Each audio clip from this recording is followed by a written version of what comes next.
Okay, so we're going to look at how the graph looks for change of temperature. So again, here we see an equilibrium reaching, well, a reaction, reversible reaction reaching equilibrium. At this time here, they say that the temperature increases. So if you have a look, you have to decide which is exothermic and endothermic. Sometimes they won't give you this, and they can give you the graph, and you have to decide which is forward and which is reverse. So let's just take a look at this then. So here we know that this is the forward reaction, or the concentration of the reactant, okay, decreases until a point. Now it is increasing. So that tells us that a reverse reaction is happening, okay? And we know that there's an increase in temperature. So a reaction that uses the energy is going to be favored. So that means the reverse reaction is endothermic. That means that the forward reaction is exothermic. So that's how you can decide it if you're not given that. But because of that, we know that the forward reaction is exothermic. Okay, and notice that there's a gradual increase and a gradual decrease of the product, because it is going to be used up to make more reactant. Okay, then if we decrease the temperature, the forward reaction is going to be favored, because the forward reaction is going to make more heat. The heat was taken away by decreasing the temperature, and so we're making more. Forward reaction is favored. That means reactants are going to decrease in concentration and increase the products. Now what's going to happen here though is that the reaction rates are going to look funny. So if I draw the other type of graph, so the reaction rate graph, and we talk reverse reaction, okay, and we talk forward reaction, and we know they reach equilibrium, okay, over there. When there's a change in this, so temperature increases, now the thing you've got to remember is that a change of increase will make both increase their rate. Both the forward and the reverse will increase. But because the reverse is favored, okay, this is the reverse, reverse, and this is forward. Okay, because the reverse is favored, it will increase more than the forward. And so it will do that, and we know that the rates, we know that the forward reaction is favored, and so the rate is going to increase, this rate is going to decrease until it reaches a new equilibrium. Okay, so that's how that works. Let's take a look at the supplementary exam from 2018. So it says two gases, A2 and B2. So here we have it here, introduced into a flask, which is sealed. So it's a closed container. They react and reach dynamic equilibrium. The balanced chemical equation for it is that. The following graph shows the changes in the number of moles. So we're looking at the number of moles, not concentration. So, which is the same thing really for this thing. So how do the rates of the forward and reverse reactions compare at time T1 to T2? So T1 to T2. Notice the number of moles is constant, which means their rates are equal. So they are all equal here. T2 to T3, T2 to T3. So here, if we take a look, our products are decreasing, which means the forward reaction is favored, which means that it's the forward reaction that is higher than the other until it reaches the equilibrium. So the forward reaction, forward is greater than reverse. Up to a point, and then obviously they become equal again. Suggest what change was made to the equilibrium. Now, because they were gradual changes up and down, we can say it wasn't a concentration. It wasn't a concentration change, so it was a temperature change. Suggest what change was made to the equilibrium at the system T is equal to 4, and explain. the changes in the graphs from T4 to T5. So here, if you take a look, let's just draw what happens. So this is a reactant, and it drops suddenly, instantaneously. Okay, and that increases there, and that decreases there. So we can see here that there was a removal, an instantaneous change, an instantaneous drop of moles of A2. Okay, so we removed, so the concentration of A2 dropped. And so if that was dropped, so that decreased, so that means the reaction will react in such a way as to make more of that. So the reverse reaction is favored. Reverse reaction is favored. Look here now, we are increasing the amount of A2 again. Notice it doesn't go back up to the original. It can't. It's you don't have enough stuff anymore. Okay, it was removed. And because A2 increased, B2 also increased. They both reactants. And because the reverse reaction was favored, the AB2 decreased because it was making more A2. Okay, state how the graph would change between times T0 and T1 if a catalyst had been added. So if a catalyst had been added, how would it have changed these?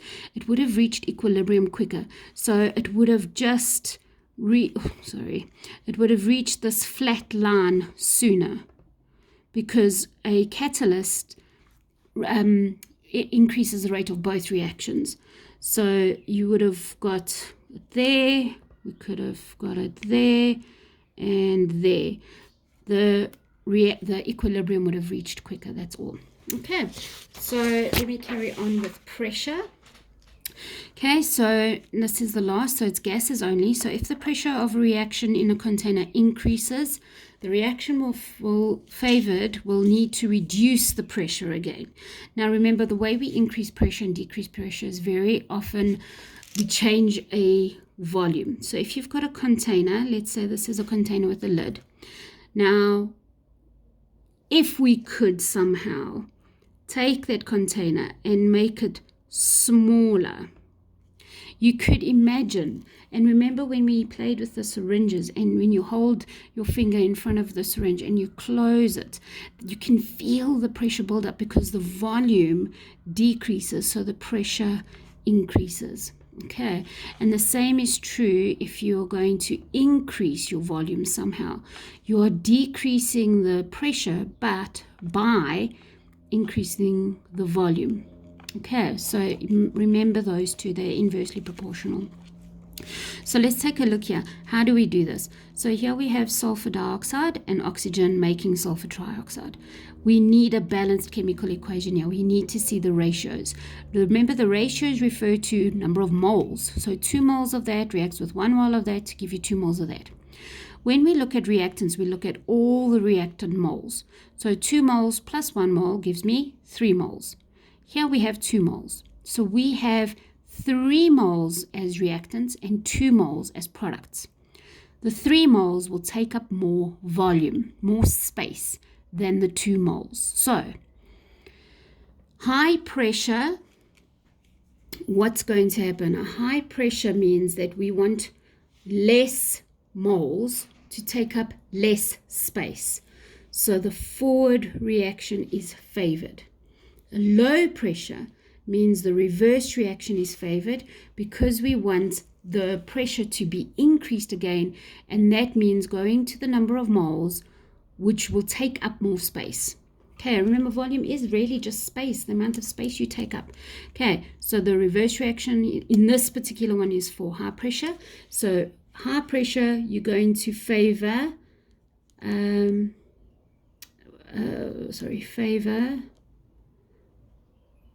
I can't spell favor, I don't know why. You favor the more moles. You favor the reaction that will make more moles. You favor the reaction here that makes less moles. Okay. Okay, so if the volume of the container is decreased, will the concentration of the product increase, decrease, or remain the same? So we go decrease. We're decreasing the volume. We're decreasing the volume, so it's like this one. We increase the pressure. Okay, so pressure is increased. We want least number of moles to take up less space so that we can alleviate some of that pressure. So the forward reaction is favored. Okay, it's a what do you call it? It's a shortcut to write a reaction. Forward reaction favored. Okay, and they want to say the product. So the product is this. So if the forward reaction is favored, our amount of moles of product is going to increase. SO3 increases. If the volume of the container is increased, so that means this one, a volume increased means the pressure decreased.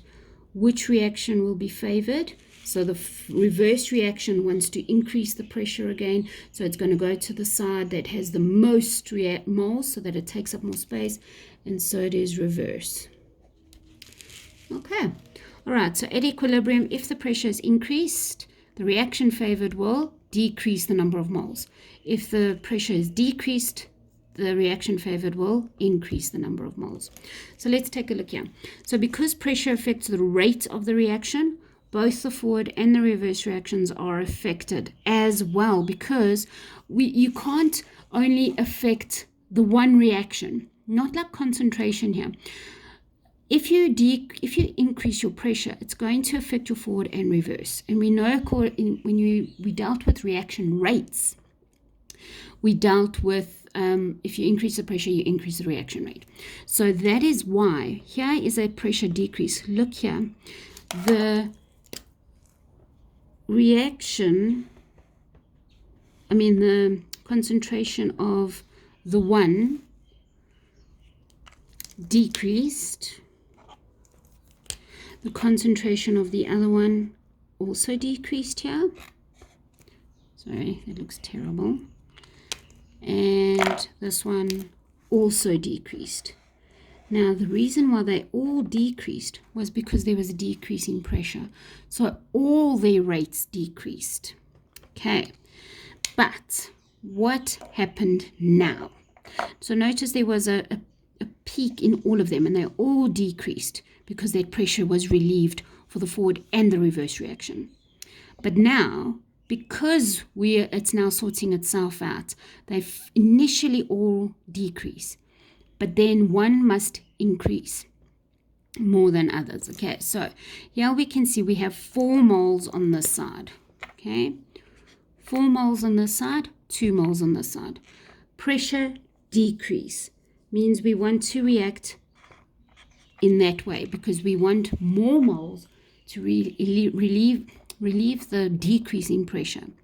So that means nitrogen and hydrogen is going to increase. And look here, there is the increase, and here is the increase. And this is done very well because you can almost see the increase here is 1 part, and the increase here is 3 parts. So this is a very nice graph. It shows you to scale.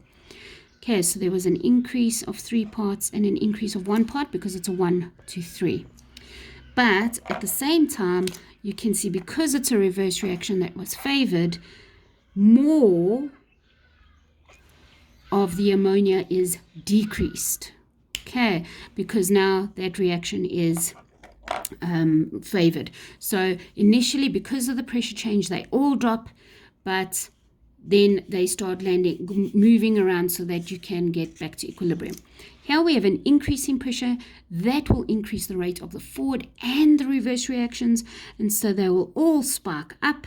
So you can see how they're all sparking up, and they spark up, and now one of them goes, wait a minute, I can't find the other color. So they all go up a little bit. Okay, doesn't matter if they cross each other. And now you can see because the forward reaction is now favored, Okay, forward reaction favored, reverse reaction favored, because the forward reaction is favored because we have increased the pressure, and it goes, oh my gosh, I want to go down to 2 again, because 2 moles takes up less space and will relieve some of that pressure. And so forward reaction favored, therefore our number of moles of nitrogen and hydrogen are going to decrease, and there they go down.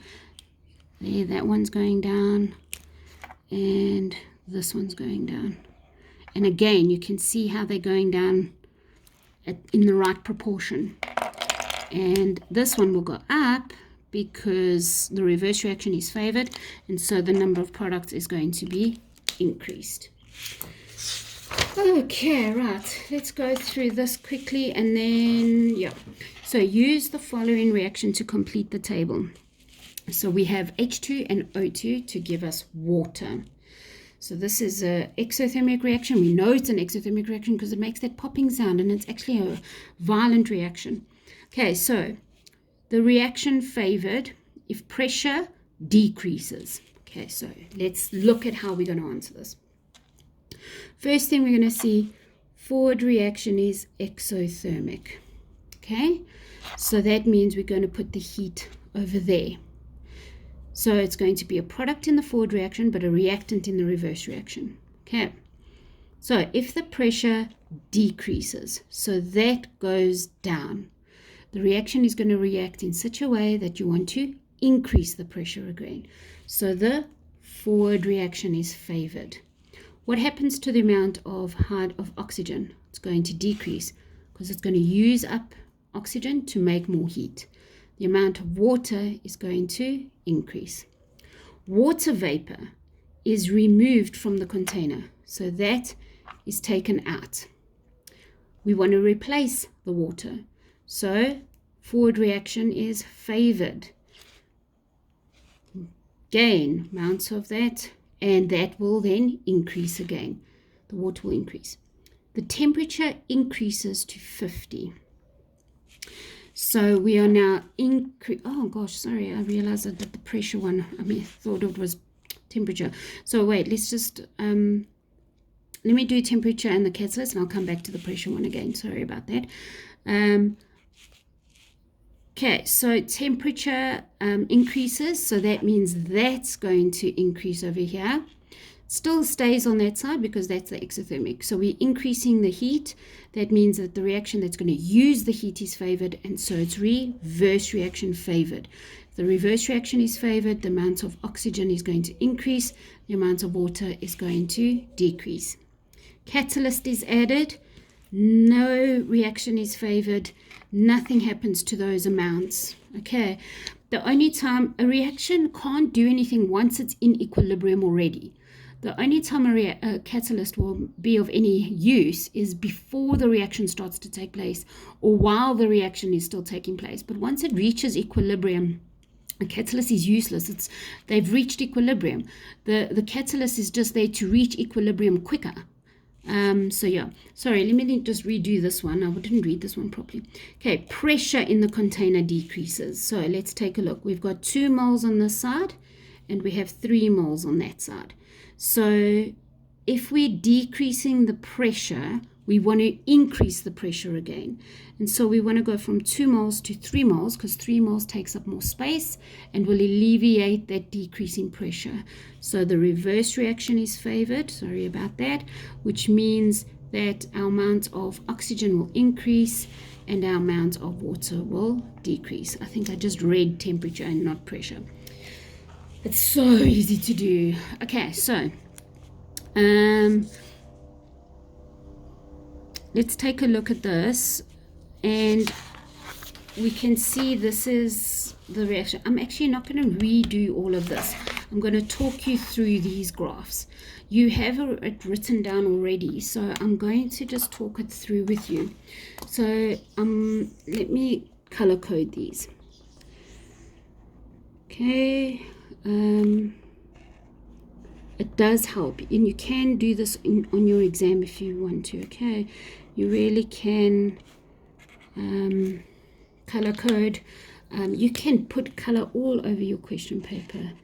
I wouldn't suggest that you do it for your answer paper, but remember I said to you that if you want to do something in color in your answer booklet, just do it on the side of your page, and then when you finished with it, just cross it out. They won't even look at it, okay?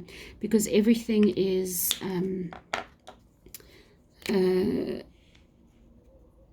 everything that is crossed out is not marked.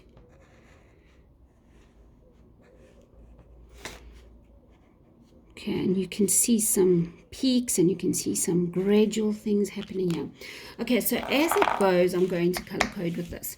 So let's take a look here. Okay, here's the reaction. So NO and O2 are the the reactants. Here is the product, and we know it's less than 0, so the exothermic is forward. Okay, so we can see here the reaction has started and it reaches its first equilibrium here. Now you can also see, and I'm going to, I don't have a ruler. This is, it lines up like this.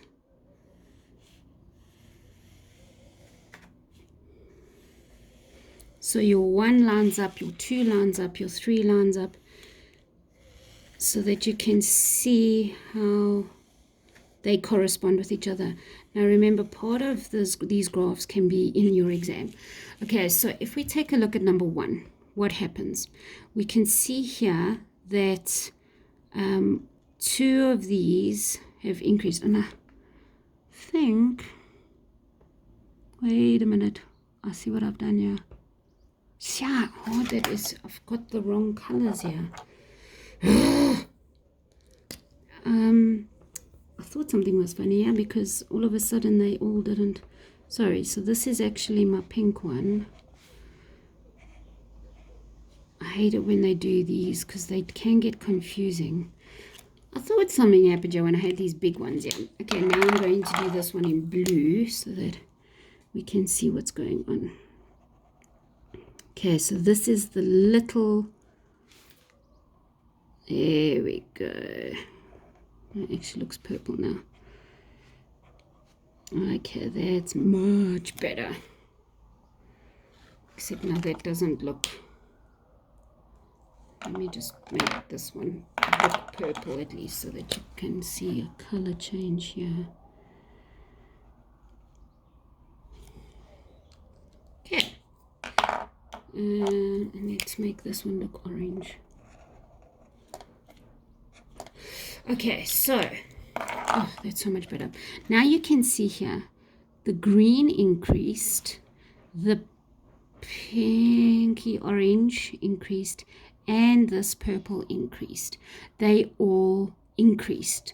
So this is a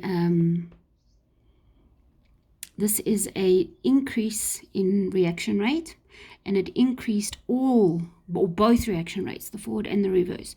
So this must have been a change in pressure. Okay, let's take a look at how it affects our reaction rate. So our forward reaction increased, and so did our reverse reaction. They both increased, which means this is an increase in pressure. Okay, increase in pressure, but the forward reaction increased more than the reverse.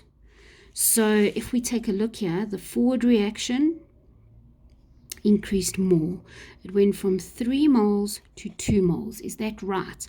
Well, if you increase the pressure, you want the reaction to be favored. That will decrease the pressure again.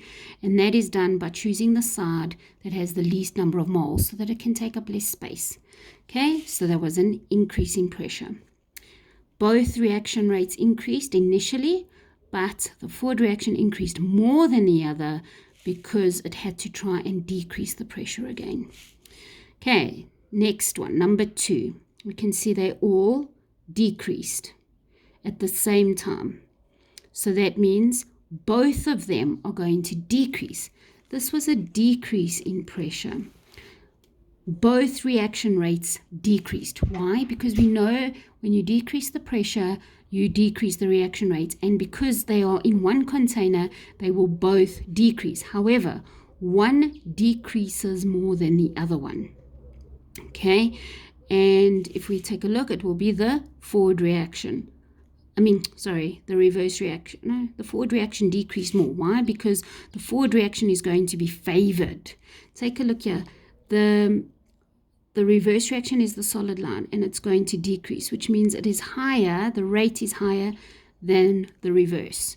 Okay, so it means that our reverse reaction is favored because it will want to increase the rate, the pressure again, go to the side that has the most moles to take up more volumes to relieve that decreasing pressure.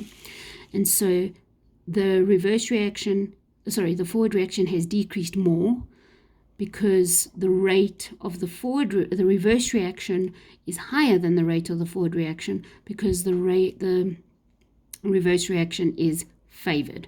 Okay, let me say that again. The reverse reaction is favored because you need to get to more moles. So that means the rate is higher than the rate of the forward, and that's why the forward has decreased more. Okay. Number 3, if you take a look, only change that happened was that purple line increased. So the initial increase here, something happened to the equilibrium. So they were nicely in equilibrium, and then poop, we increased that. So what is that? We increased the amount of O2.